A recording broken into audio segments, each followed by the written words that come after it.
ขอนอบน้อมแด่พระผู้มีพระภาคเจ้าพระองค์นั้นซึ่งเป็นผู้ไกลจากกิเลส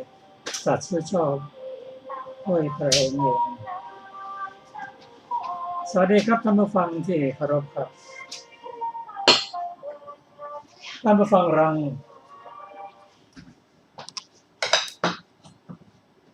หน่อย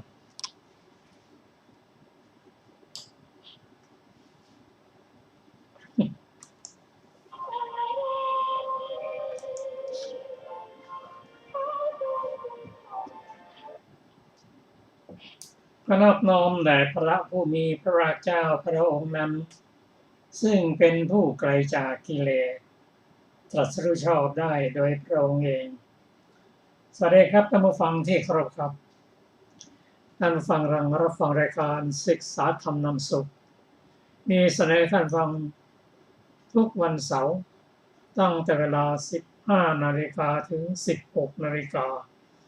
ดำเนินรายการโดยกระผมมเนกธนัทเดชะมีอาจารย์สรภาเดชะเป็นผู้ร่วมรายการวันนี้เราได้นำมาไตรปิฎกฉบับอรรถกถาเล่มที่ 31 มาศึกษากันในโสดาปฏิสังยุตซึ่งเราได้ศึกษาติดต่อกันมาก็จะขอทบทวนเกี่ยวกับพระสูตรนี้ การที่พระองค์ได้แสดงเกี่ยวกับโสดา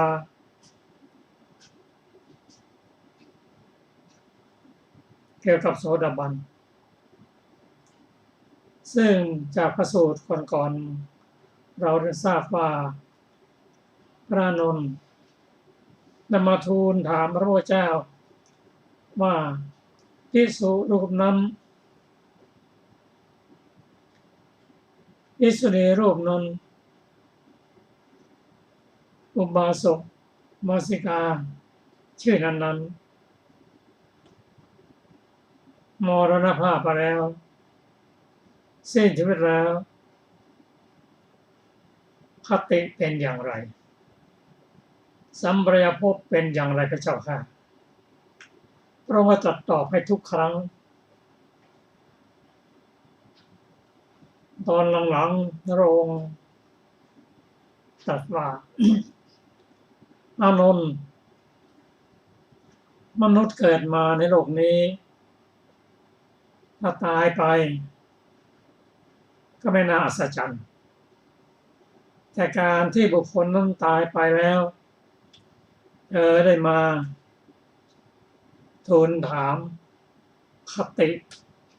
สัมปรายภพของท่านนั้นเป็นอย่างไรแต่จำนวนสังเกตดูก็มีเพิ่มขึ้น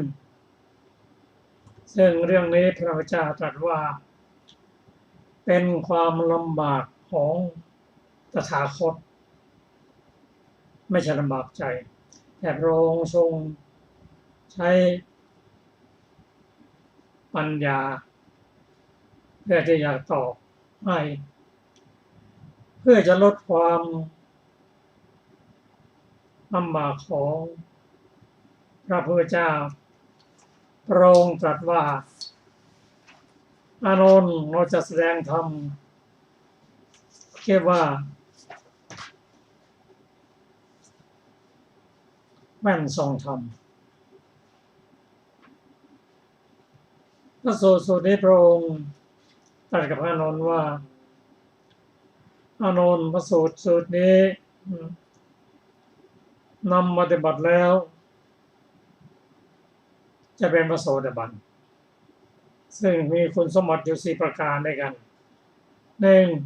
1เลื่อมใสอย่างยิ่งไม่คลอนแคลนในพระพุทธเจ้าในพระธรรมในพระสงฆ์เป็นผู้ประกอบด้วยศีลที่พระอริยะใคร่คือศีลนั้นไม่ด่างไม่พร้อยเป็นไปเพื่อสมาธิ ถ้าปฏิบัติได้อย่างนี้แต่ละคนก็จะพยากรณ์ตนเองได้ว่าเราเป็นพระโสดาบัน เที่ยงที่จะตรัสรู้ในเบื้องหน้าปิดอบายถ้าแต่ละคนน้อมเหตุนี้ปฏิบัติผลก็คือเป็นพระโสดาบันการที่จะไปทูลถามมันก็ลดลงเป็นการลดพุทธกิจของเราพระสูตรต่อมาจะเห็นว่าพระองค์ทรงเน้นเรื่องธรรมสี่ประการ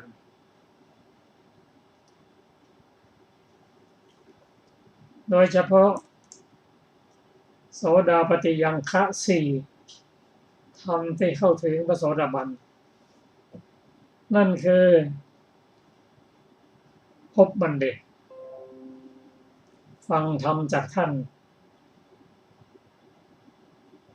พิจารณาธรรมโดยแยกคายแล้วปฏิบัติสมควรแก่ธรรมนี่คือโสดาปฏิยังคะสี่ถามว่าประการที่หนึ่งนั้นเข้าพบสัตว์บุรุษในสมัยพระพุทธเจ้านั้นก็เข้าพบพระพุทธเจ้าเข้าพบพระอรหันต์ของพระองค์ฟังธรรมจากท่านพิจารณาธรรมและแยกคายแล้วน้อมมาปฏิบัติหากจะถามว่าในปัจจุบันนั้นเราจะรู้ได้อย่างไรใครเป็นสัตว์บุรุษใครเป็นพระอรหันต์เพื่อตัดความสงสัยก็ฟังพบสัตว์บุรุษพบพระพุทธเจ้าในพระไตรปิฎกเรื่องนี้พระองค์ได้ตรัสกับท่านพระอานนท์ว่าอานนท์หลังจากการล่วงไปแห่งเราแล้วเราไม่ได้ตั้งใครเป็นศาสดาแทนเราแต่พระธรรมคำสอนพระธรรมวินัยที่เราบัญญัติไปนั้นแต่งตั้งไว้นั้นจะเป็นศาสดาแห่งเธอในอนาคตหลังจากที่ตถาคตปรินิพพานไปแล้วเพราะฉะนั้นถ้าจะเข้าพบสัตว์บุรุษก็ไปศึกษาเข้าพบในพระไตรปิฎกแต่การเข้าพบนั้นจะต้องมีความเคารพเลื่อมใสมีศรัทธาศึกษาพระไตรปิฎกอ่านพระไตรปิฎกหรือฟังธรรมจากผู้อื่นแล้วมาพิจารณาธรรมแยกคายเช่นพระองค์ตรัสว่าบุคคลมีความเคารพเลื่อมใสอย่างยิ่งในพระพุทธเจ้าในพระธรรมในพระสงฆ์แล้วเอาบทอิติปิโสสวากขาโตสุปฏิปันโนนั้นมาศึกษาให้เข้าใจนั่นคือการฟังธรรมพิจารณาธรรมและน้อมไปปฏิบัติตามสมควรแก่ปัญญาและพระสูตรที่เราศึกษากันมานั้นจะเห็นว่าราชากฤหบดีได้สนใจได้ทูลถามพระองค์ก็แสดงธรรมสี่ประการแม้เทวดา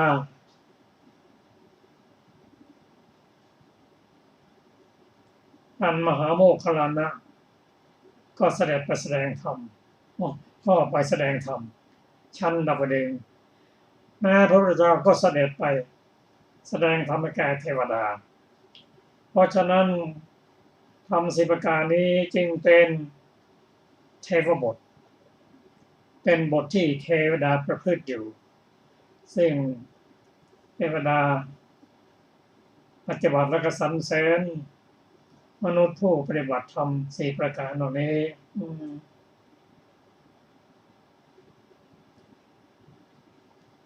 โดยเฉพาะเทวดาปฏิบัติธรรม10ประการนี้จุติจากเทวดาก็ปฏิสนธินี้นั่นเอง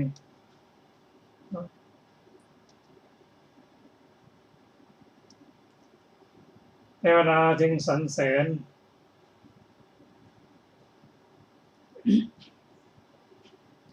ที่มีสูตรหนึ่งที่น่าสนใจซึ่งพระมหานามะได้ทูลถามพระพุทธเจ้าถึงเรื่องอุโบสถขอไปถึงเรื่องอุบาสกว่าได้เหตุเพียงเท่าไหร่จึงจะได้ชื่อว่าเป็นอุบาสกซึ่งพระพุทธเจ้าได้ตรัสตอบว่าดูก่อนมหานามะบุคคลถึงพระพุทธเจ้าเป็นสรณะถึงพระธรรมเป็นสรณะถึงพระสงฆ์เป็นสรณะได้เหตุเพียงเท่านี้บุคคลนั้นชื่อว่าเป็นอุบาสกหรืออุบาสิกาทูลถามยิ่งขึ้นไปว่าด้วยเหตุเพียงเท่าไหร่อุบาสกนั้นจะชื่อว่าเป็นผู้มีศีลถึงพร้อมด้วยศีลซึ่งพระองค์ตรัสว่าถ้าอุบาสกนั้นนำศีล5มาปฏิบัติในการงดเว้นจากปาณาติบาตงดเว้นจากอาทินนาทานเป็นผู้งดเว้นจากกาเมสุมิจฉาจารเป็นผู้งดเว้นจากมุสาเป็นผู้งดเว้นจากสุราเมรัยในเหตุเพียงเท่านี้อุบาสกนั้นจึงชื่อว่าเป็นผู้มีศีลพร้อมด้วยศีลทูลถามต่อไปว่าได้เหตุเพียงเท่าไหร่อุบาสกจึงชื่อว่าเป็นผู้ถึงพร้อมด้วยศรัทธาพระองค์ตรัสว่าบุคคลผู้มีศรัทธาคือเชื่อในปัญญาในการตรัสรู้ของพระพุทธเจ้าและบทสวดอิติปิโสสวากขาโตและสุปฏิปันโนเป็นผู้ดำรงธรรมในเหตุเพียงเท่านี้อุบาสกจึงชื่อว่าเป็นผู้ถึงพร้อมด้วยศรัทธาท่านผู้ฟังที่เคารพในพระสูตรกล่าวว่าการอุบัติขึ้นของพุทธเจ้านั้นยากยิ่งการได้เกิดเป็นมนุษย์ยากยิ่งการทำให้คนมีศรัทธายากยิ่งการที่จะให้มีคนมาบวชในพุทธศาสนาก็ยากยิ่งวันนั้นศรัทธานั้นถ้าเกิดขึ้นแล้วก็ผู้นั้นมีทรัพย์เป็นอริยทรัพย์คนหนึ่งเป็นทรัพย์เค รื่องปลื้มใจเพราะว่าใครมีศรัทธาในแล้วไม่ไปอบายใครมีศรัทธาในแล้วพระพุทธเจ้าจะไปนั่งใกล้ก็นั่งใกล้คนมีศรัทธาจะแสดงธรรมก็แสดงธรรมให้กับผู้มีศรัทธาเพราะนั้นศรัทธานั้นจริงเป็นทรัพย์เครื่องปลื้มใจ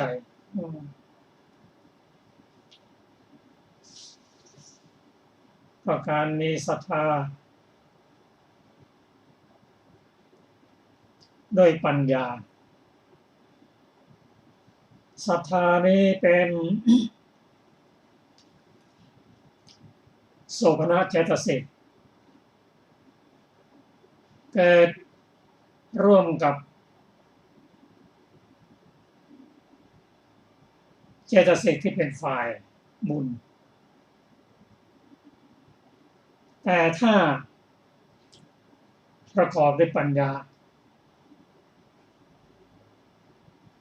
ศรัทธาสัมปยุตด้วยปัญญา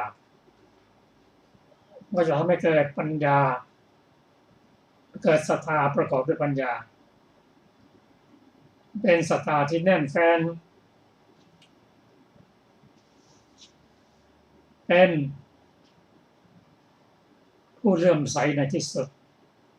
มีความเคารพเลื่อมใสในพระพุทธเจ้าเพราะเป็นผู้มีปัญญาประกอบด้วยมีศรัทธาประกอบด้วยปัญญา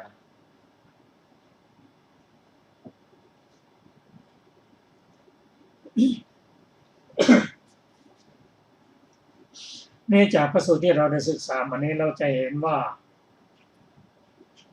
บทสวดอิติปิโสสวากขาโตและสุปฏิปันโนนั้นที่พระสงฆ์สวดอยู่ธรรมวัดเช้าเย็นนั้นเป็นสิ่งที่ให้ผลเป็นความสุข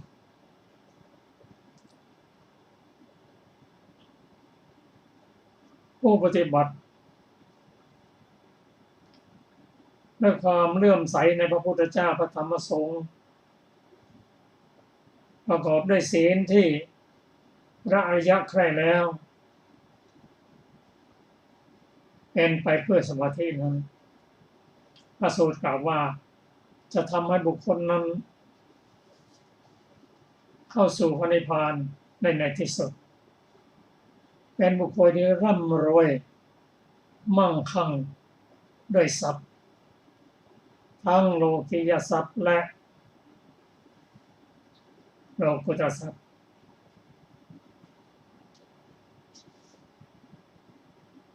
ซึ่งทรัพย์ในทางพุทธศาสนานั้นมีอยู่7ประการด้วยกัน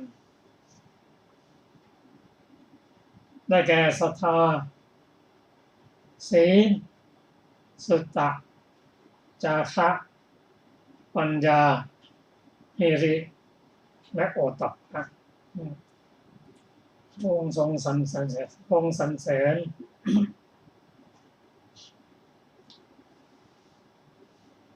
นี่เรามาศึกษาบทสวดพระพุทธคุณคือบทอิติปิโสที่เราสวดกันนั้นเป็นบทสวดที่กล่าวถึงพุทธคุณ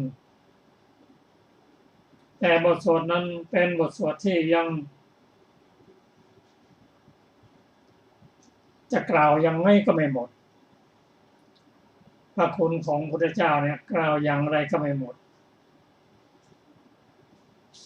ที่ในบทอิติปิโสเราสวดกันในบางพระสูตรก็มีรายละเอียดเกี่ยวกับบทสวดอิติปิโสซึ่งจะนำมาเรียนศึกษาร่วมกันท่านผู้ฟังตามโอกาส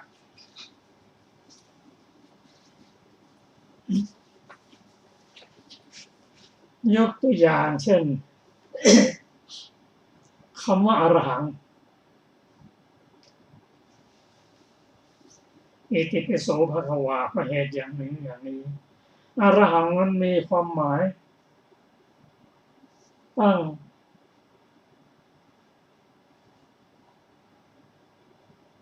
11 ประการ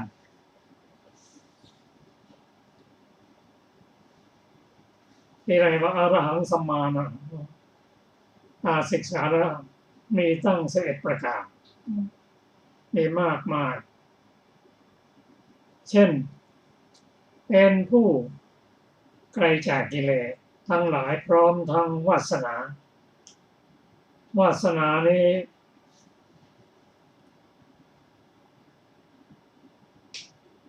จะละได้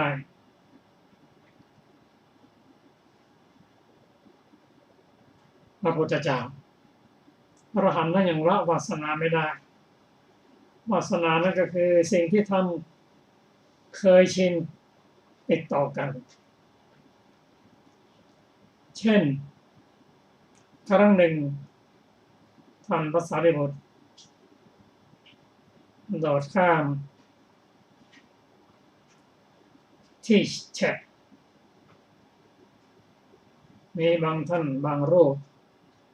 กล่าวว่าดูสิท่านพระสารีบุตรเป็นพระอรหันต์แล้วยังกระโดดข้ามเลยมีบางรูปเวลาฉันพัดช้อนกระทบประจานมั่งอาจจะมีคนตรงนี้ว่าโอ้ดูพระอรหันต์ตรงนี้ท่านฉันยังช้อนกระทบประจานอยู่เลยอันนี้เป็นวาสนาที่ยังละไม่ได้ละได้จริงๆก็พระพุทธเจ้าท่านนั้นทำร้ายฆ่าศึกเป็นผู้ควรต่อการบูชาด้วยปัจจัยมีทั้ง11 ประการมาถึงอีกอย่างหนึ่งอีกข้อหนึ่ง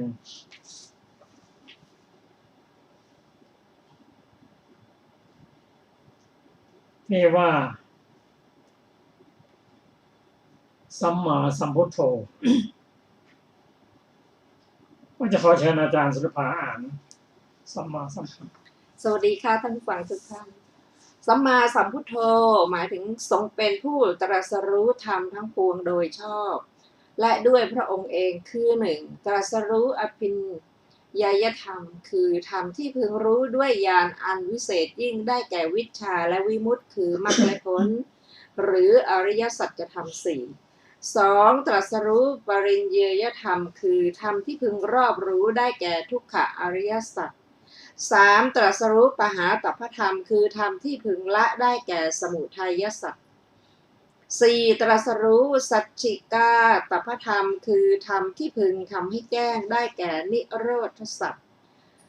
ห้าตรัสรู้ภาเวตัพพธรรมคือธรรมที่พึงเจริญได้แก่มรรคสัจอีกในหนึ่งพระองค์ตรัสรู้โดยชอบและด้วยพระองค์เองซึ่งทำทั้งปวงโดยยกขึ้นทีละบทว่าจักขุสมุทัยจักขุนิโรธจักขุนิโรธคามินีปฏิปทาจักขุเป็นทุกขสัจเพราะเป็นสิ่งมีชาติชรามรณะเป็นธรรมดาตัณหาอันมีมาแต่พบก่อนซึ่งเป็นตัวก่อให้เกิดโดยความเป็นมูลเหตุแห่งจักขุนั้นเป็นสมุทัยสัจความไม่เป็นไปแห่งจักขุและจักขุสมุทัยทั้งสองคืออัปปวัตตะคือพระนิพพานเป็นนิโรธสัจอริยมรรคอันประกอบด้วยองค์8เป็นปฏิปทาที่เป็นเหตุตรัสรู้นิโรธหรือพระนิพพานเป็นมรรคสัจ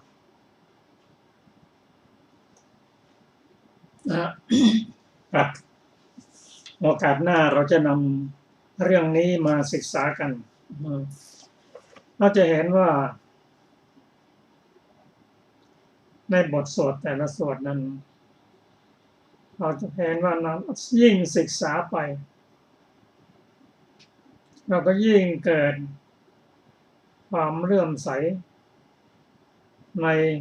พระพุทธเจ้าในพระธรรมในพระสงฆ์และการน้อมศีลมาปฏิบัติ เป็นไปเพื่อสมาธินั้นเป็นคุณสมบัติของพระโสดาบันก็เป็นอริยบุคคลเบื้องต้นที่ชาวพุทธเราปรารถนาจะเข้าถึง ครับต่อไปนี้เราจะมาศึกษาพระสูตรต่อไปก็ขอเชิญอาจารย์ศิลปาค่ะวันนี้เราจะศึกษาต่อนะคะชื่อสัพพัญญวรรคที่ 6 ผู้ประกอบด้วยธรรม4ประการเป็นพระโสดาบันดูก่อนภิกษุทั้งหลายอริยสาวกผู้ประกอบด้วยธรรม4ประการย่อมเป็นพระโสดาบันมีความไม่ตกต่ำเป็นธรรมดาเป็นผู้เที่ยงที่จะตรัสรู้ในเบื้องหน้าธรรม4ประการเป็นไฉนอริยสาวกในธรรมวินัยนี้ประกอบด้วยความเลื่อมใสอันไม่หวั่นไหวในพระพุทธเจ้าในพระธรรมในพระสงฆ์ประกอบด้วยศีลที่พระอริยเจ้าใคร่แล้วดูก่อนภิกษุทั้งหลายอริยสาวกประกอบด้วยธรรม4ประการนี้แลเป็นพระโสดาบันมีความไม่ตกต่ำเป็นธรรมดาเป็นผู้เที่ยงที่จะตรัสรู้ในเบื้องหน้าพระผู้มีพระภาคเจ้าได้ตรัสพระพุทธพจน์นี้ว่าผู้ใดมีศรัทธาตั้งมั่นไม่หวั่นไหวในพระตถาคตมีศีลอันงามที่พระอริยเจ้าใคร่แล้วสรรเสริญแล้วมีความเลื่อมใสในพระสงฆ์และมีความเห็นตรงบัณฑิตเรียกผู้นั้นว่าเป็นคนไม่ขัดสนชีวิตของเขาไม่เปล่าประโยชน์เพราะฉะนั้นบุคคลผู้มีปัญญาเมื่อระลึกถึงคำสอนของพระพุทธเจ้าพึงประกอบตามซึ่งศรัทธาศีลความเลื่อมใสและความเห็นธรรมจบสคาถกสูตรที่ 1ต่อไปจะเป็นวัฏสวุตถสูตรว่าด้วย พระอริยบุคคลมีน้อยกว่ากันโดยลำดับ สมัยหนึ่งพระผู้มีพระภาคเจ้าประทับอยู่ณพระวิหารเชตวันอารามของท่านอนาถบิณฑิกเศรษฐีกรุงสาวัตถีก็สมัยนั้นภิกษุรูปหนึ่งอยู่จำพรรษาในกรุงสาวัตถีแล้วไปโดยลำดับถึงกรุงกบิลพัสด้วยกรณีบางอย่างพวกเจ้าสากยะชาวกรุงกบิลพัสได้ทราบข่าวว่าภิกษุรูปหนึ่งอยู่จำพรรษาในกรุงสาวัตถีมาถึงกรุงกบิลพัสแล้วจึงเสด็จเข้าไปหาภิกษุรูปนั้นถึงที่อยู่ทรงอภิวาทภิกษุนั้นแล้วประทับนั่งณที่ควรส่วนข้างหนึ่งครั้นแล้วได้ตรัสถามภิกษุนั้นว่าข้าแต่ท่านผู้เจริญพระผู้มีพระภาคเจ้าไม่ประชวรและยังมีพระกำลังหรือภิกษุนั้นตอบว่าพระผู้มีพระภาคเจ้าไม่ประชวรและยังมีพระกำลังขอถวายพระพรเจ้าสากยะข้าแต่ท่านผู้เจริญพระสารีบุตรและพระโมคคัลลานะไม่ป่วยไข้และยังมีกำลังหรือภิกษุตอบแม้พระสารีบุตรและพระโมคคัลลานะก็ไม่ป่วยไข้และยังมีกำลังขอถวายพระพรเจ้าสากยะข้าแต่ท่านผู้เจริญภิกษุสงฆ์ไม่ป่วยไข้และยังมีกำลังหรือภิกษุตอบว่าแม้ภิกษุสงฆ์ก็ไม่ป่วยไข้และยังมีกำลังขอถวายพระพรเจ้าสากยะก็ถามต่อไปข้าแต่ท่านผู้เจริญระหว่างพรรษานี้อะไรที่ท่านได้ฟังมาได้รับมาเฉพาะพระพักของพระผู้มีพระภาคเจ้ามีอยู่หรือภิกษุขอถวายพระพรเรื่องนี้อาตมภาพได้ฟังมาได้รับมาเฉพาะพระพักพระผู้มีพระภาคเจ้าว่าดูก่อนภิกษุทั้งหลายภิกษุผู้กระทำให้แจ้งซึ่งเจโตวิมุตติปัญญาวิมุตติอันหาอาสวะมิได้เพราะอาสวะทั้งหลายสิ้นไปด้วยปัญญาอันยิ่งเองในปัจจุบันเข้าถึงอยู่มีน้อยที่แท้ภิกษุผู้เป็นอุปปาติกะเพราะสังโยชน์อันเป็นส่วนเบื้องต่ำ5สิ้นไปจากนิพพานในภพที่เกิดนั้นมีอันไม่กลับมาจากโลกนั้นเป็นธรรมดามีมากกว่าอีกประการหนึ่งอาตมภาพได้ฟังมาได้รับมาเฉพาะพระพักพระผู้มีพระภาคเจ้าว่าดูก่อนภิกษุทั้งหลายภิกษุผู้เป็นอุปปาติกะเพราะสังโยชน์อันเป็นส่วนเบื้องต่ำ5สิ้นไปจากนิพพานในภพที่เกิดนั้นมีอันไม่กลับจากโลกนั้นเป็นธรรมดามีน้อยท ที่แท้ภิกษุผู้เป็นสกทาคามีเพราะสังโยชน์3สิ้นไปและเพราะราคะโทสะโมหะเบาบางกลับมาสู่โลกนี้อีกคราวเดียวเท่านั้นแล้วจะกระทำที่สุดแห่งทุกได้มีมากกว่าอีกประการหนึ่งอาตมภาพได้ฟังมารับมาเฉพาะพระพักตร์พระผู้มีพระภาคเจ้าว่าดูก่อนภิกษุทั้งหลายภิกษุผู้เป็นสกทาคามีพระสังโยชน์3สิ้นไปและพระราคะโทสะโมหะเบาบางกลับมาสู่โลกนี้อีกคราวเดียวเท่านั้นแล้วจักกระทำที่สุดแห่งทุกได้มีน้อยที่แท้ภิกษุผู้เป็นโสดาบันเพราะสังโยชน์3สิ้นไปมีความไม่ตกต่ำเป็นธรรมดาเป็นผู้เที่ยงที่จะตรัสรู้ในเบื้องหน้ามีมากกว่าจบวสวุตกะสูตรที่2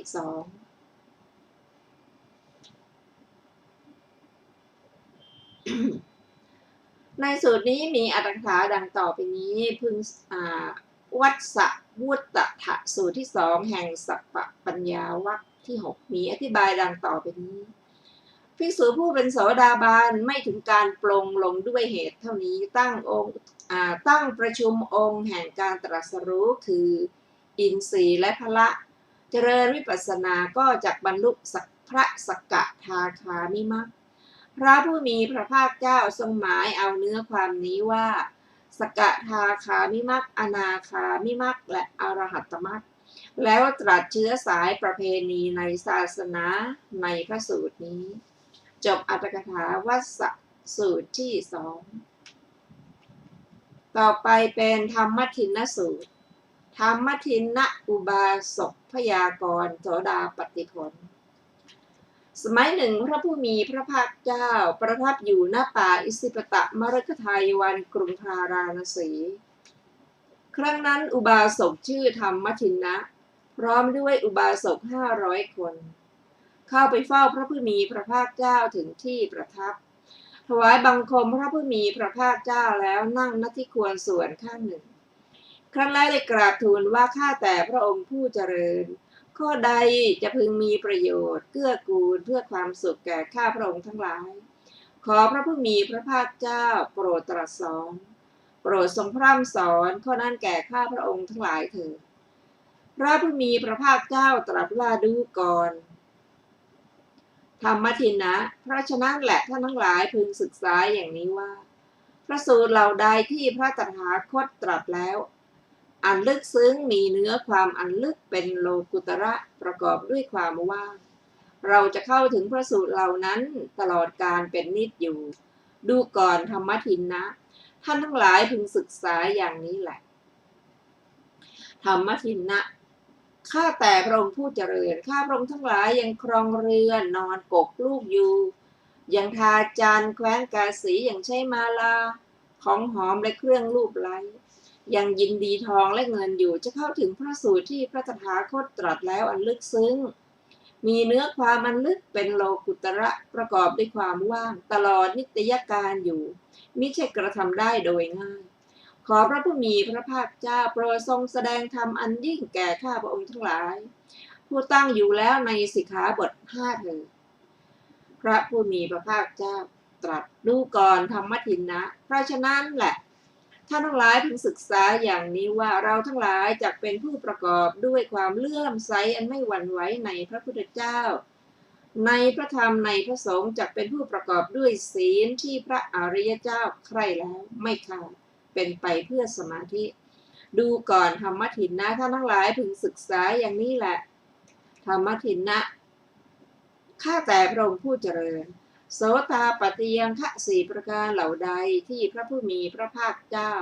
ทรงแสดงแล้วธรรมเหล่านั้นมีอยู่ในข้าพระองค์ทั้งหลายและข้าพระองค์ทั้งหลายเห็นชัดในธรรมเหล่านั้น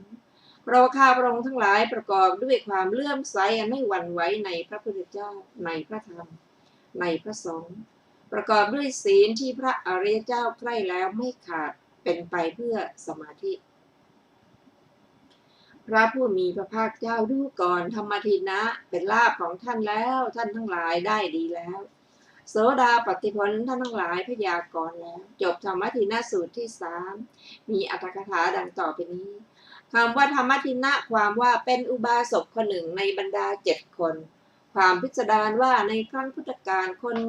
7 คนเหล่านี้คือธรรมทินะอุบาสกหนึ่ง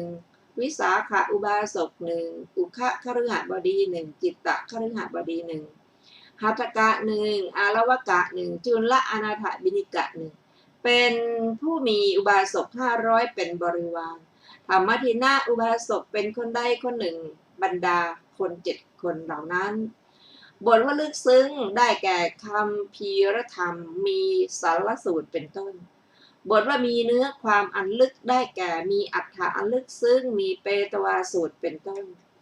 บทว่าเป็นโลกุตระความว่าเป็นแสดงอรรถะที่เป็นโลกุตระมีอสังขตะสังยุตเป็นต้นบทว่าประกอบด้วยความว่าอันแสดงความว่างเปล่าแห่งสูตรมีคัชนิกะสูตรเป็นต้นบทว่าจะเข้าถึงอยู่เพราะบทว่าจักเข้าถึงอยู่ความว่าจักได้เฉพาะอยู่บทว่าดูก่อนธรรมทินะท่านทั้งหลายพึงศึกษาอย่างนี้ความว่าท่านทั้งหลายพึงบำเพ็ญจันโทปมาปฏิปทารัฐวินีตปฏิปทาโมนยปฏิปทามหาอริยวังสปฏิปทาศึกษาอยู่อย่างนี้พระศาสดาทรงบอกภาระที่ไม่สามารถทนได้แก่อุบาสกเหล่านี้ด้วยประการฉะนี้ได้ยินว่าอุบาสกเหล่านั้นดำรงอยู่ในภูมิของตนแล้วทูลขอโอวาทก็อุบาสกเหล่านั้นเป็นเหมือนสามารถยกภาระทั้งปวงขึ้นโดยไม่แปลกกันอ้อนวอนว่าข้าแต่พระองค์ผู้เจริญขอพระผู้มีพระภาคเจ้าจงทรงโอวาทพวกข้าพระองค์เถิดดังนี้บ้างเพราะเหตุนั้นพระศาสดาเมื่อจะตรัสบอกภาระที่ทนไม่ได้แก่พวกอุบาสกเหล่านั้นจึงตรัสแล้วอย่างนี้คำว่านะโขปเนตังตัดบทเป็นนะโขเอตังแปลว่านั่นหาไม่ได้แล้วก็ณอักษรในคำว่านะโขปเนตังนั้นถึงทราบว่าเป็นเสียงพยัญชนะสนธิเท่านั้นคำว่าตัดสมาความว่าเพราะฉะนั้นบัดนี้ท่านทั้งหลายพึงขอโอวาทในภูมิของตนเถิดจบอรรถกถาธรรมทินสูตรที่3ต่อไปเป็นขิลายนะสูตรธรรมเป็นที่ตั้งแห่งความเบาใจ4ประการสมัยหนึ่งพระผู้มีพระภาคเจ้าประทับอยู่ณนิโครธารามกรุงกบิลพัสแคว้นสักกะก็สมัยนั้นภิกษุมากรูปกระทำจีวรกรรมของพระผู้มีพระภาคเจ้าด้วยหวังว่าพระผู้มีพระภาคเจ้าทรงทำจีวรเสร็จสำเร็จแล้วจักเสด็จหลีกไปสู่ที่จาริกโดยล่วง3 เดือนพระเจ้ามหานามสากยราชได้ทรงสดับข่าวว่าภิกษุมากรูปการทำจีวรกรรมของพระผู้มีพระภาคเจ้าด้วยหวังว่าพระผู้มีพระภาคเจ้าทรงทำจีวรเสร็จแล้วจักเสด็จหลีกไปสู่ที่จาริกโดยล่วง3 เดือนครั้งนั้นพระเจ้ามหานามสากยราชเสด็จเข้าไปเฝ้าพระผู้มีพระภาคเจ้าถึงที่ประทับทรงถวายบังคมพระผู้มีพระภาคเจ้าแล้วประทับนั่งหน้าที่ควรส่วนข้างหนึ่งครั้นแล้วได้กราบทูลว่าข้าแต่พระองค์ผู้เจริญหม่อมฉันได้ยินมาว่าภิกษุมากรูปกระทำจีวรกรรมของพระผู้มีพระภาคเจ้าด้วยหวังว่าพระผู้มีพระภาคเจ้าทรงทำจีวรสำเร็จแล้วจักเสด็จหลีกไปสู่ที่จาริกโดยล่วง3 เดือนข้าแต่พระองค์ผู้เจริญเรื่องนี้หม่อมฉันยังไม่ได้ฟังยังไม่ได้รับมาเฉพาะพระพักตร์พระผู้มีพระภาคเจ้าว่าอุบาสกผู้มีปัญญาพึงกล่าวสอนอุบาสกผู้มีปัญญาผู้ป่วยได้รับทุกข์เป็นไข้หนักพระผู้มีพระภาคเจ้าดูก่อนมหาบพิตรอุบาสกผู้มีปัญญาพึงปลอบอุบาสกผู้มีปัญญาผู้ป่วยได้รับทุกข์เป็นไข้หนักด้วยธรรมเป็นที่ตั้งแห่งความเบาใจ4ประการว่าท่านจงเบาใจเถิดท่านมีความเลื่อมใสอันไม่หวั่นไหวในพระพุทธเจ้าในพระธรรมในพระสงฆ์มีศีลที่พระอริยเจ้าใคร่แล้วไม่ขาดเป็นไปเพื่อสมาธิดูก่อนมหาบพิตรอุบาสกผู้มีปัญญาครั้นปลอบอุบาสกผู้มีปัญญาผู้ป่วยได้รับทุกข์เป็นไข้หนักด้วยธรรมเป็นที่ตั้งแห่งความเบาใจ4ประการนี้แล้ว พึงถามอย่างนี้ว่าท่านมีความห่วงใยในมารดาและบิดาอยู่หรือถ้าเขากล่าวอย่างนี้ว่าเรายังมีความห่วงใยในมารดาและบิดาอยู่อุบาสกนั้นพึงกล่าวกับเขาอย่างนี้ว่าท่านผู้เช่นกับเราซึ่งมีความตายเป็นธรรมดาถ้าแม้ท่านจะกระทำความห่วงใยในมารดาและบิดาก็จักตายไปถ้าแม้ท่านจักไม่กระทำความห่วงใยในมารดาและบิดาก็จักตายไปเหมือนกันขอท่านจงละความห่วงใยในมารดาและบิดาของท่านเสียเถิดถ้าเขากล่าวอย่างนี้ว่าเราละความห่วงใยในมารดาและบิดาของเราแล้วอุบาสกนั้นพึงถามเขาอย่างนี้ว่าก็ท่านยังมีความห่วงใยในบุตรและภริยาอยู่หรือถ้าเขากล่าวอย่างนี้ว่าเรายังมีความห่วงใยในบุตรและภริยาอยู่อุบาสกนั้นพึงกล่าวกับเขาอย่างนี้ว่า ท่านพูดเช่นกับเราซึ่งมีความตายเป็นธรรมดาถ้าแม้ท่านจะกระทำความห่วงใยในบุตรและภริยาก็จะตายไปถ้าแม้ท่านจะไม่กระทำความห่วงใยในบุตรและภริยาก็จะตายไปเหมือนกัน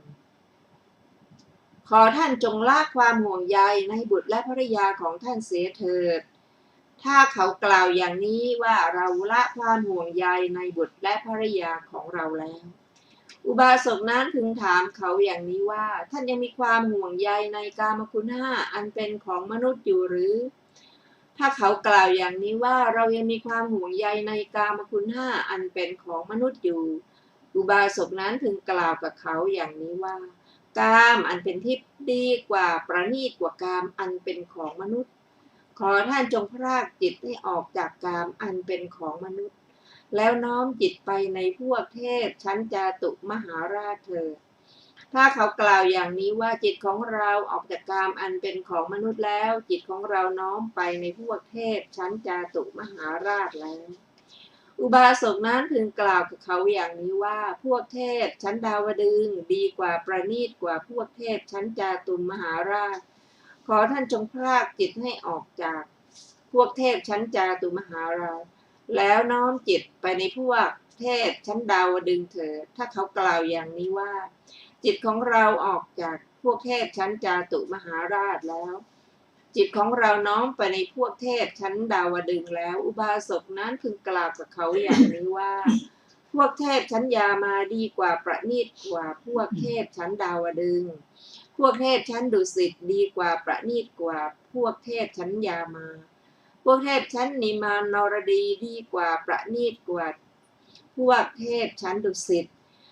พวกเทพชั้นปรนิมมิตวสวัตตีดีกว่าประณีตกว่าพวกเทพชั้นนิมานรดีพรหมโลกดีกว่าประณีตกว่าพวกเทพชั้นปรนิมมิตวสวัตตีขอท่านจงพรากจิตให้ออกจากพวกเทพชั้นปรนิมมิตวสตีขอปรินิมมิตวสวัตตีแล้วน้อมจิตไปในพรหมโลกเถิด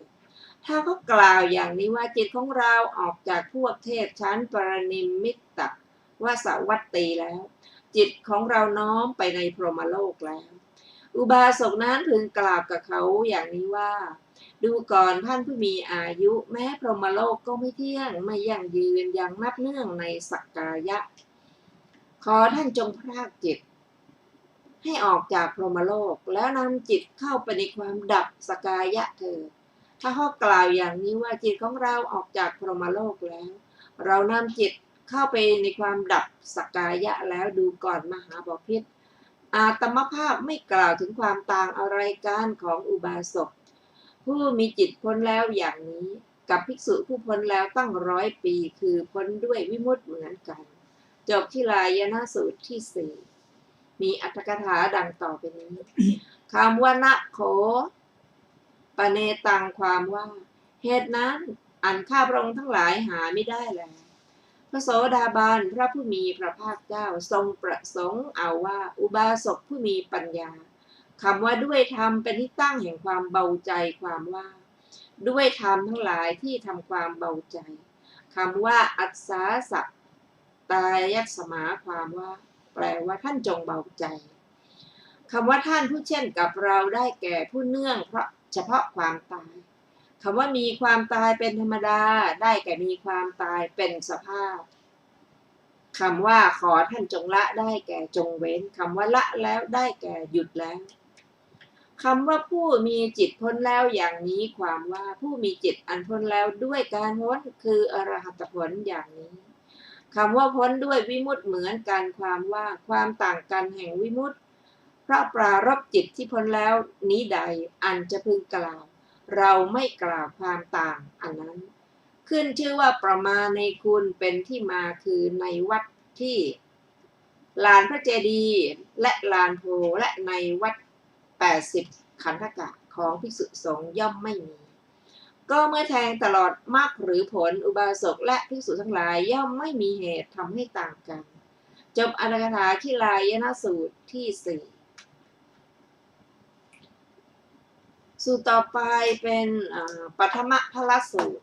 เจริญธรรม4ประการเพื่อทำให้แจ้งโสดาปัตติผลดูก่อนภิกษุทั้งหลายธรรม4ประการนี้อันบุคคลเจริญแล้วกระทำให้มากแล้วย่อมเป็นไปเพื่อกระทำให้แจ้งซึ่งโสดาปัตติผลธรรม4ประการเป็นไฉนคือการคบสัตบุรุษหนึ่งการฟังสัทธรรมหนึ่งการกระทำใจไว้การกระทำไว้ในใจโดยแยบคายหนึ่งการปฏิบัติธรรมสมควรแก่ธรรมหนึ่งดูก่อนภิกษุทั้งหลายธรรม4ประการนี้แลอันบุคคลเจริญแล้วกระทำให้มากแล้วย่อมเป็นไปเพื่อกระทำให้แจ้งซึ่งโสดาปัตติผลจบปฐพลสูตรที่5ต่อไปเป็นทุติยพลสูตรเจริญธรรม4ประการเพื่อทำให้แจ้งสักกะทาคามิผลดูก่อนภิกษุทั้งหลายธรรม4ประการอันบุคคลเจริญแล้วกระทำให้มากแล้วย่อมเป็นไปเพื่อกระทำเพื่อให้แจ้งซึ่งสักกะทาคามิผลจะมีข้อความอื่นๆต่ออีกนะคะจบทุติยพลสูตรที่6ต่อไปเป็นตติยพลสูตรเจริญธรรม4ประการเพื่อทำให้แจ้งอนาคามิผลคือย่อมเป็นไปเพื่อกระทำให้แจ้งซึ่งอนาคามิผลจบตติยพลสูตรที่7ต่อไปเป็นจตุตถพลสูตรเจริญธรรม4ประการเพื่อให้ทำให้แจ้งอรหัตผลย่อมเป็นไปเพื่อกระทำให้แจ้งซึ่งอรหัตผลและข้อความอื่นจะมีต่อนะจบจตุตถพลสูตรที่8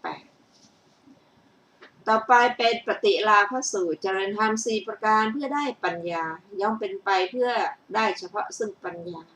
จบปฏิลาภสูตรที่9อรรถกถาของปฏิลาภสูตรในคำว่าย่อมเป็นไปเพื่อได้เฉพาะซึ่งปัญญานี้พระเสขบุคคล7จำพวกพึงทราบว่า